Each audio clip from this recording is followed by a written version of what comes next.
Et bonjour à tous les pirates, bienvenue dans cette nouvelle vidéo dédiée au TCG One Piece. Aujourd'hui on se retrouve pour une vidéo commentary d'une game de local que j'ai pu vous filmer vendredi soir dernier.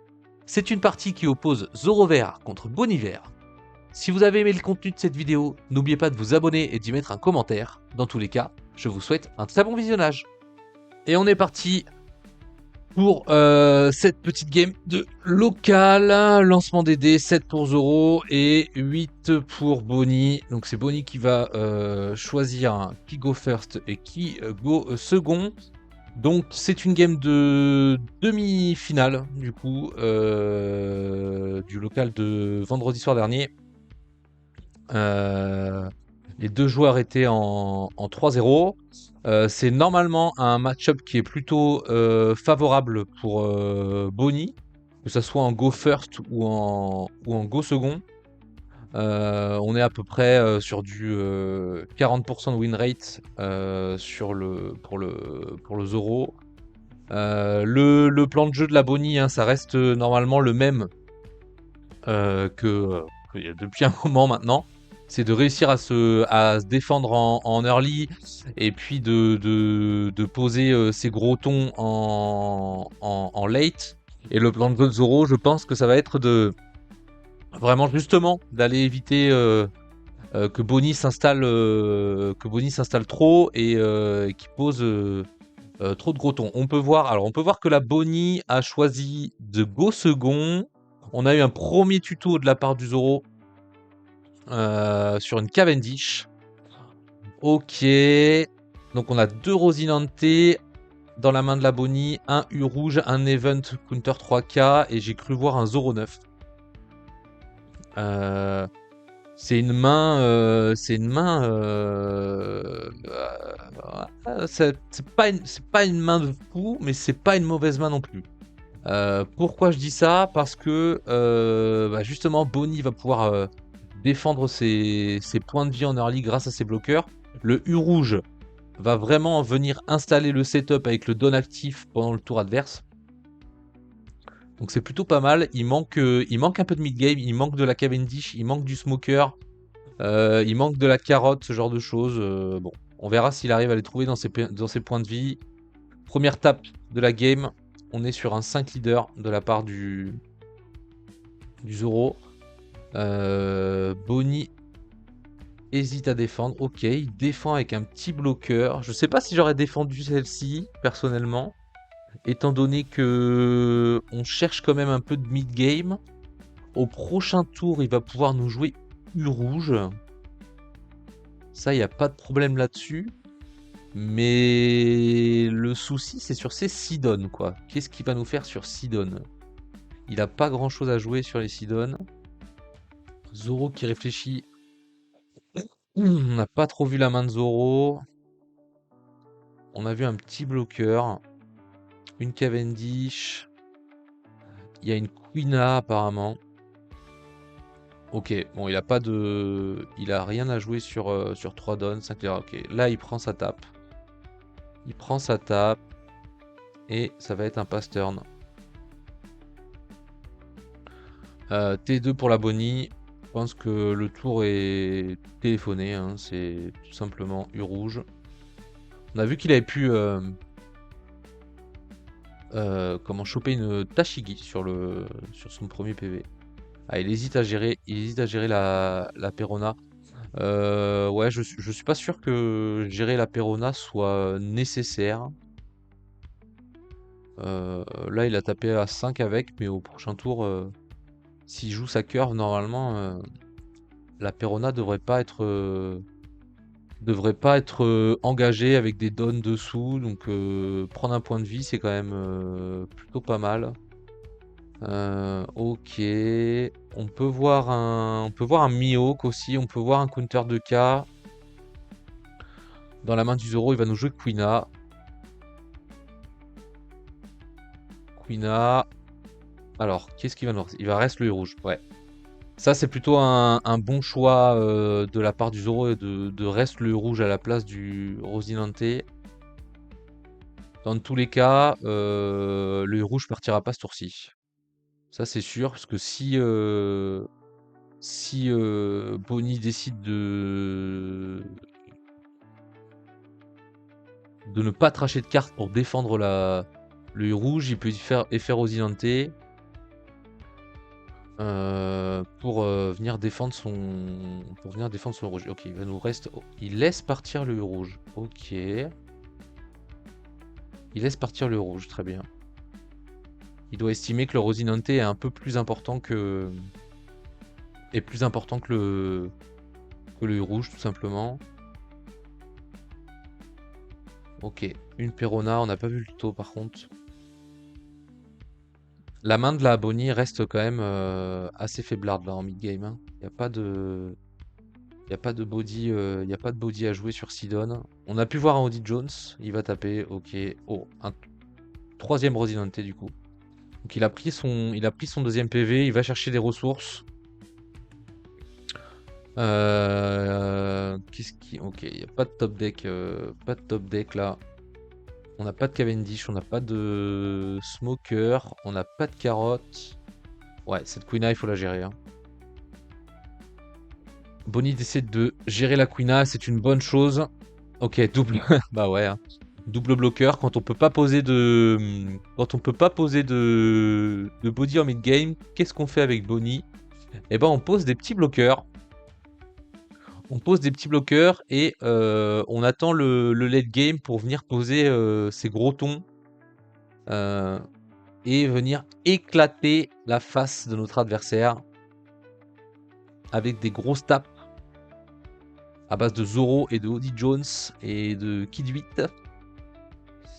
Voilà, petite Tashigi là, je pense qu'il va nous jouer Tashigi on curve, ouais, voilà. Ouais. Je pense que là, le Zoro, il faut qu'il commence à gérer un peu l'ensemble des bloqueurs qui sont joués par Bonnie. Sinon, il va jamais s'en sortir. Il va jamais s'en sortir. Et même si sur les tours d'après, il trouve l'event pour reste les dons là, et les caractères, je pense que ça risque d'être compliqué s'il y a trop de bloqueurs on board. Il vient nous mettre un don sous son leader, il va taper à 9. À 9 sur Rosinante, j'imagine. Il va reste la Tashigi, très bien. Un premier Rosinante qui est parti. Et effet leader et on tape à 9. Il reste un don. Putain, il a vu. Ouais, il a vu.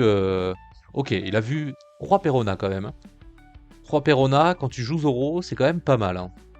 Ça te permet de vraiment d'aller suivre ta curve, enfin de jouer ta curve bien comme il faut si tu fais les bons tutos. Là, il a eu une curve plutôt pas mal, hein. C'est-à-dire que Perona sur le premier tour, bon sur 3 dons il a rien joué, mais bon après ensuite on a la Tashigi et on a vu le Mihawk, donc normalement prochain tour c'est Mihawk, hein. Autour de la Bonnie, ah il a top deck sa Cavendish, soit il l'a top deck, soit il l'a chopé dans les PV. En tout cas il a trouvé sa Cavendish. Ok, et on peut voir Smoker. Donc il a eu soit la Cavendish, soit le Smoker dans les PV. Et il a top deck soit l'un, soit l'autre, forcément. Ça le fait respirer un petit peu quand même, hein, parce que là, sinon, c'était un Audi Jones nature peinture. Ça pouvait commencer à devenir compliqué. Ok, là, ça commence à devenir intéressant pour la Bonnie, parce elle a un smoker, une Cavendish on board et 2 bloqueurs. Donc vraiment, même si le Zoro reste un body, la Bonnie peut défendre les bodies à 5, que ce soit le Smoker ou Cavendish, grâce au Rosinante. Là, ça devient un peu complexe, hein, quand même pour le Zoro. D'ailleurs, on sent qu'il réfléchit, il sait pas trop quoi faire. Il hésite à jouer Mihawk. Ouais, il va jouer Mihawk. On n'a pas vu s'il avait une deuxième pas Cavendish, mais Tashigi, pardon. Ah, bah voilà. La deuxième Tashigi. Il va reste. Ok, il va reste Cavendish.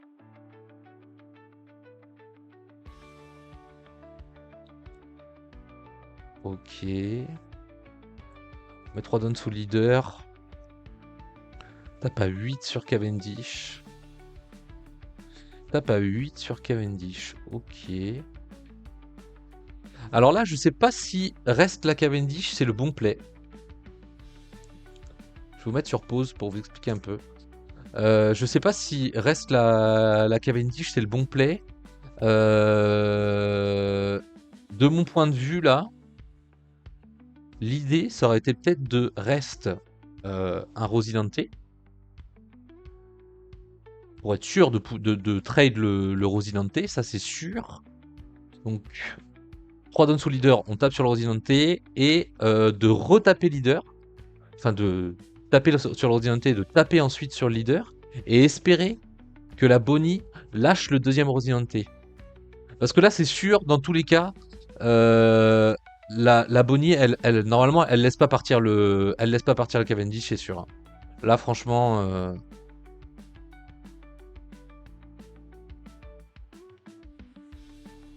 il n'y a pas de raison que Bonnie laisse partir. Ouais, voilà, un Rosinante. Et j'imagine que si le Zoro, de toute façon, il va faire une tape leader, c'est sûr. Là, ça va être une tape à 8. J'imagine que Bonnie va prendre cette tape à 8 normalement.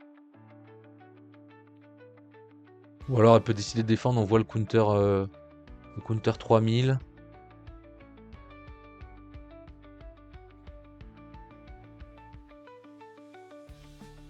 Qu'est-ce qu'elle nous fait la Bonnie? Elle est en pleine réflexion, ouais. Voilà, elle prend sa tape à 8. Ok, un deuxième Audie Jones. Le deuxième Audie Jones, c'est très intéressant. Pourquoi? Parce qu'en fait, il va pouvoir en trash 1 sur l'effet du counter 3K. Ce qui fait qu'il en a un deuxième. Bon, là, normalement, tu défends, hein. Ouais, voilà. C'est parfait.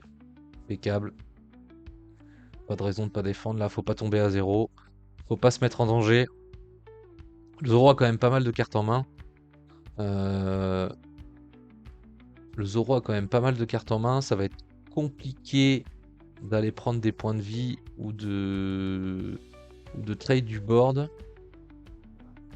Après, le Smoker met une grosse pression sur le board, hein. C'est quand même un 7000 banish, c'est quand même pas mal. Là, je pense que le plan de jeu de la Bonnie est simple, c'est-à-dire qu'on pose le gros Zoro qui tape 3 fois et on va aller bourrer notre adversaire, hein. Parce que là, il a rien d'autre à jouer. Ouais, voilà. Il va poser Zoro. C'est un peu gamble comme truc, mais en vrai, si ça passe, je pense que la game est quasiment GG. Il a un petit bloqueur à 2 dans sa main. Je sais plus, je me rappelle plus comment ça s'appelle, mais qui en plus protège les slash. Ok, 7000. 7000 sur Tashigi, on vient gratter un peu des cartes de la main du Zoro.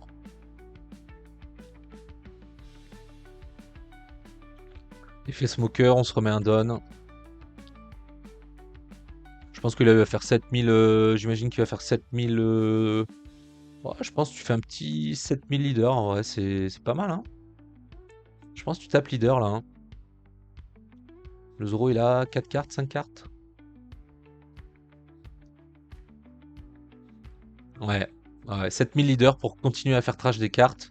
Et l'idée là de la Bonnie, c'est de vider la main de son adversaire pour qu'au prochain tour, bah vous voyez, pour qu'au prochain tour il puisse pas défendre les tapes du Zoro, hein. Je pense qu'au prochain tour la Bonnie elle va au létal, hein. Y a pas trop de raison d'aller chercher autre chose. Si elle arrive à se défendre sur ce tour-ci, normalement, prochain tour, la Bonnie va au létal. La carte qui peut faire gagner Zoro, c'est justement l'Even qui reste un don et qui reste, qui reste soit des dons, soit des bloqueurs. Je sais plus comment ça s'appelle. C'est le nouvel Even qui est sorti en OP12 là, qui coûte 4 dons.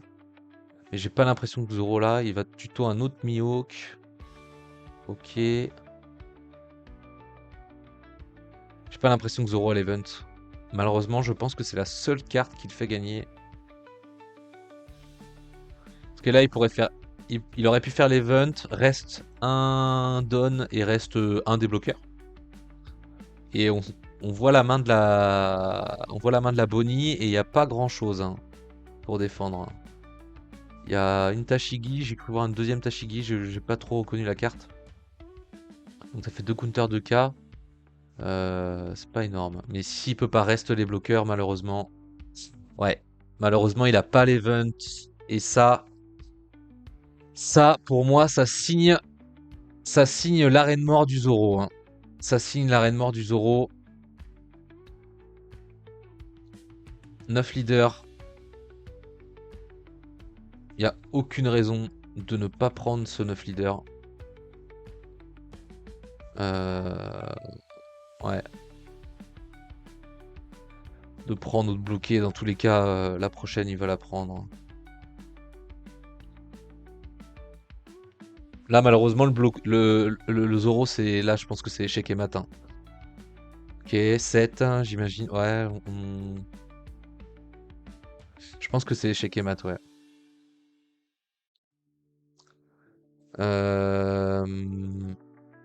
Ouais, il va la prendre, ok.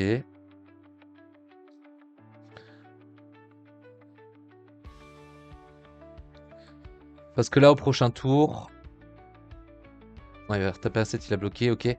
Là, sur ce tour-ci, Bonnie, elle a une tape avec une tape leader, une tape smoker, une tape Cavendish, 3 tapes Zoro, et on sait qu'il y a Odie Jones.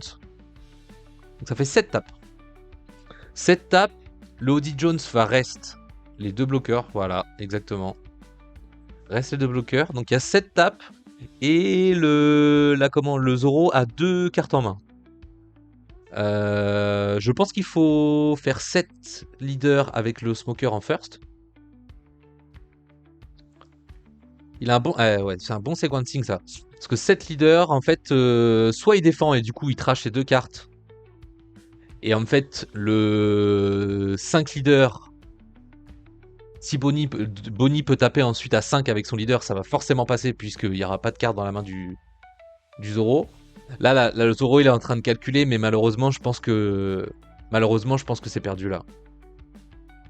Il y a trop de tapes et le Zoro il va taper au minimum 3 fois 9000. On a la Cavendish en plus qui va remettre 2 dons actifs. On a un gros 8000 sur le Odie Jones.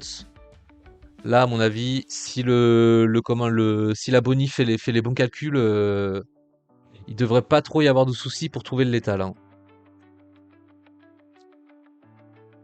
On a la Bonnie qui réfléchit, mais normalement, il n'y a pas de... Il n'y a pas de secret et il n'y a pas de problème pour trouver l'étal. Là, il lui reste encore 3, 4, 5, 6 tapes. 6 tapes, il faut qu'il y en ait 4 qui passent. Ça veut dire qu'il faut que le Zoro défende 2 tapes. C'est impossible.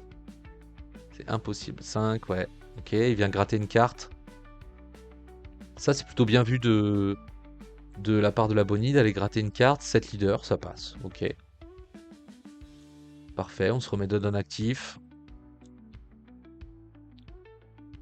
Tape à 8. Ouais, il lui reste... Ouais, ok. Voilà, c'est GG. Hein.